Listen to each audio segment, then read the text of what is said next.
punden yang sangat dikeramatkan oleh warga. Ini biasanya menyimpan jejak-jejak artefaktual yang sangat penting ya. Nah, ini dinaungi pohon apa ini namanya ini? Trenggulun. Pohon trenggulun. Pohon trenggulun sendiri itu filosofinya adalah sang gulun.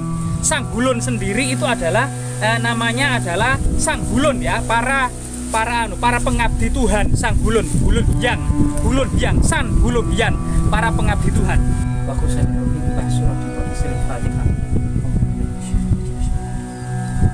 Coba dari batu ini kemudian mungkin ada sebuah cerita yang mau diungkapkan. Rahayu, rahayu, rahayu. Guys, jangan lupa like, subscribe, dan komen ya kan.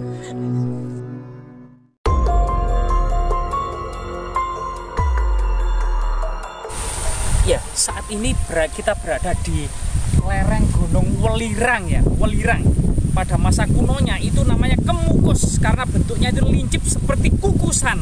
Kukusan itu juga tempat untuk menanak nasi terbuat dari anyaman bambu ya, yang berbentuknya kerucut itu ya. Itu kemudian ditaruh di dandang gitu ya, ditaruh di tempat menanak nasi, kemudian beras itu ditaruh di atasnya. Itu semacam apa ya? Itu untuk mengukus ya, untuk mengukus. Dari beras itu pada masa kuno itu cara menanaknya itu dikukus. Lah, konon katanya di tengah persawahan ini itu ada batu dandang. Dandang itu adalah tempat untuk menanak nasi. Kita jadi penasaran, apa yang dimaksud dengan batu dandang? Menurut cerita tutur masyarakat, bisa jadi lingga, bisa jadi ioni, bisa jadi kemudian yang lainnya ya, atau kemudian semacam makara atau bagian dari candi itu sendiri ya. Jadi kita coba menelisik ya. Di sini kan batu-batunya aneh ya, kayak semacam tengkorak manusia purba gitu loh. Nah ini mungkin jejak-jejak vulkanologi ya pada masa purba ya, yang sangat identik dengan proses terbentuknya Gunung Welirang ini. Nah ini batu-batunya cukup unik ya, semacam artefak-artefak gitu ya. Jadi kita coba menelisik ya jejak-jejak artefaktual itu ya, karena memang ini anginnya sangat kencang. Nah ini tanaman apa ya, kok merentul-merentul seperti ini ya Cak Dombleh? Ini tanaman apa Cak Dombleh ya? Jambu batu tak ini Cak Dombleh? Iya mungkin jambu batu ya, banyak ya Cak Dombleh ya. Nah ini memang kondisi sekarang musim kemarau ya, di puncak-puncaknya ya. Musim kemarau yang ada yang puncaknya itu cukup panas dan anginnya itu cukup keras sekali. Dan jaga kesehatan ya, banyak mengkonsumsi vitamin C karena memang secara alami gitu ya, kalau musim kemarau itu sangat keras, itu mangga itu berbuah ranum, rambutan, mangga, dan banyak ya buah-buahnya yang mengandung vitamin C termasuk jeruk gitu ya, itu lagi berbuah lebat. Ini memang sebuah keseimbangan alam ya.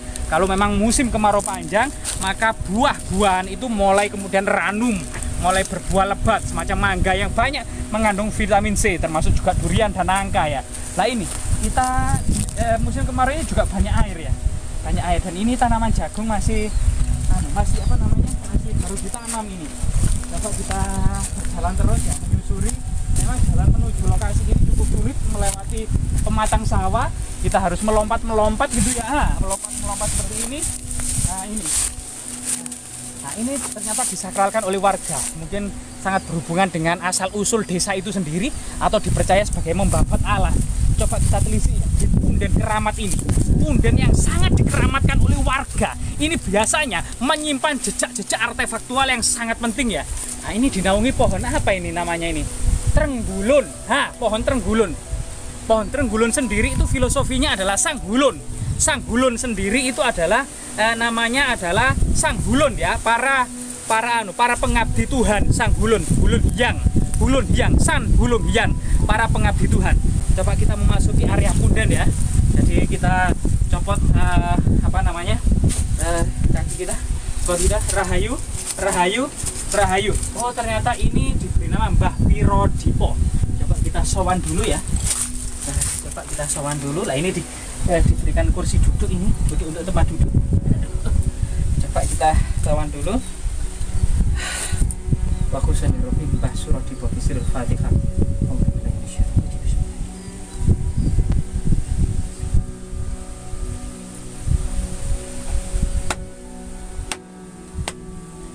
Ya, makam yang luar biasa sekali ini ya.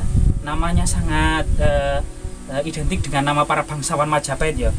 Sangat identik dengan nama para bangsawan Majapahit. Mbah Wiradipa. atau kemudian pada masa akhir-akhir ini disebut Mbah Wirodipo.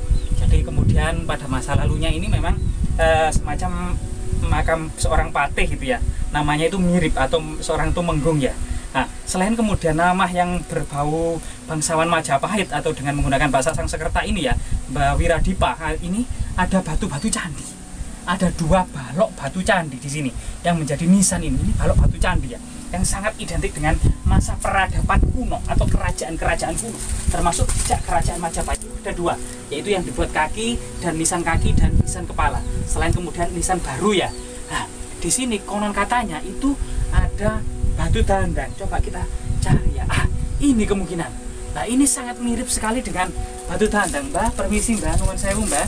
Jadi kita coba menelisik jejak-jejak artefaktual atau peradaban kuno ya, yang cukup luar biasa sekali. Apakah ini pusaka ya? Di sini kita menemukan jejak semacam logam ya, semacam mungkin pusaka pada masa lalu ya, kita juga tidak tahu. Kita taruh di atas ini aja ya. Nah ini, coba ini masyarakat mengenal dengan batu dandang. Coba kita dengarkan kesaksian batu ini di masa lalunya. Apakah akan memberikan informasi kepada kita? Coba dari batu ini kemudian mungkin ada sebuah cerita yang mau diungkapkan. Rahayu, rahayu, rahayu.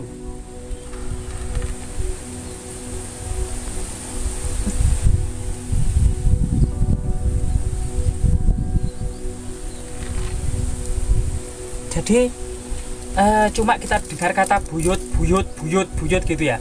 Mungkin ini adalah jejak agama Kabuyutan. Jadi agama yang dibedakan dari penganut Siwa Siddhanta maupun Buddha Mahayana yang identik dengan agama lokal. Nah, ini salah satu buktinya. Ini kemungkinan itu meja batu dolmen atau meja persajian, dan ini kemudian menhir.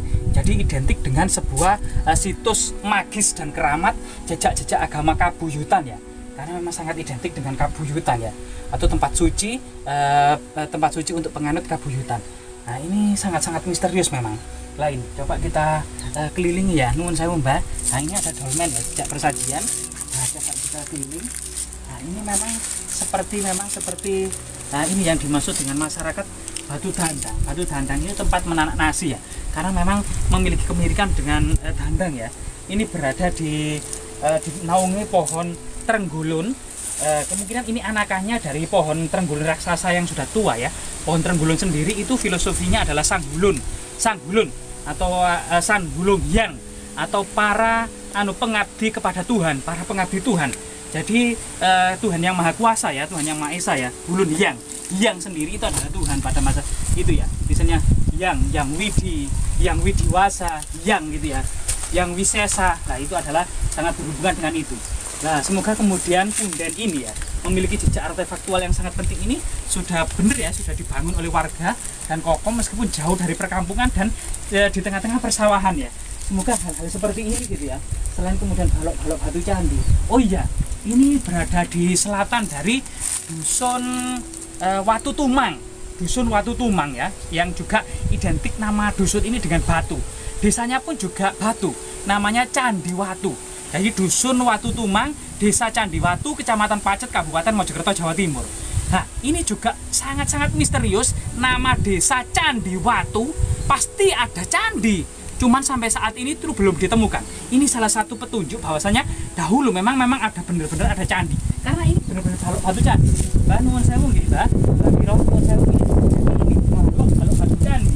Ini memang benar-benar balok batu candi yang memang bahan-bahan seperti ini itu memang sangat identik dengan masa kerajaan-kerajaan kuno ya, karena ini awet, tahan lama gitu ya, berbeda dengan kemudian batu bata yang kemudian bisa mudah pecah gitu ya, serta yang lainnya, serta kayu. Tapi ini batu ini memang lambang keabadian pada masa lalu ya, pada masa lalu. Semoga kemudian jejak-jejak artefaktual penting ini ya, balok-balok batu candi, makam keramat seorang Wiradipa, seorang kemudian identik dengan para pejabat tinggi kerajaan Majapahit, serta jejak-jejak Kabuyutan. batu dandang ya, jejak megalitik ya, serta batu dolmen atau meja batu. Ini merupakan satu kesatuan yang dimungkinkan pada masa Majapahit itu masih dilestarikan dalam sebuah agama kabuyutan di bawah naungan Menteri Haji. Ini berbeda dengan agama Siwa yang mayoritas gitu ya, itu dibawa ke Dharmadaksaka Saiwan, dan agama Buddha yang agama Buddha terbesar kedua ini ya, ini dibawa Dharmadaksaka Sugatan. Semoga kemudian hal-hal seperti ini itu ya, itu kemudian apa itu Pak ya? Kok kayak apa ini ya? Ini kayak apa ini ya? Kayak mustika ini ya. Nah ini apa ini, cincin apa gitu ya? Jadi kita tidak tahu ya. Mungkin ini mustika, kita biarkan saja karena mungkin ini sangat berhubungan dengan ini juga banyak. Ini juga ada beberapa kayak mustika. Ini bercahaya, ini murup ini. Nah ini di pojok ini. Nah, mungkin mutiara ini ya. Nah, tapi ini mungkin agak gaib gitu ya. Jadi kita cuma semata-mata eksplorasi dan edukasi. Kita tidak berniat untuk mengambil apa-apa di sini gitu ya. Ada apapun juga kita tidak berniat apa-apa. Jadi kita mohon pamit Mbak. Terima kasih atas kemudian izinnya kita diberikan waktu untuk kemudian melakukan edukasi serta eksplorasi tempat ini. Ya, kembali lagi kemudian ya kita kirimkan doa ya Mbah Wiradipa Bisiril Fatihah.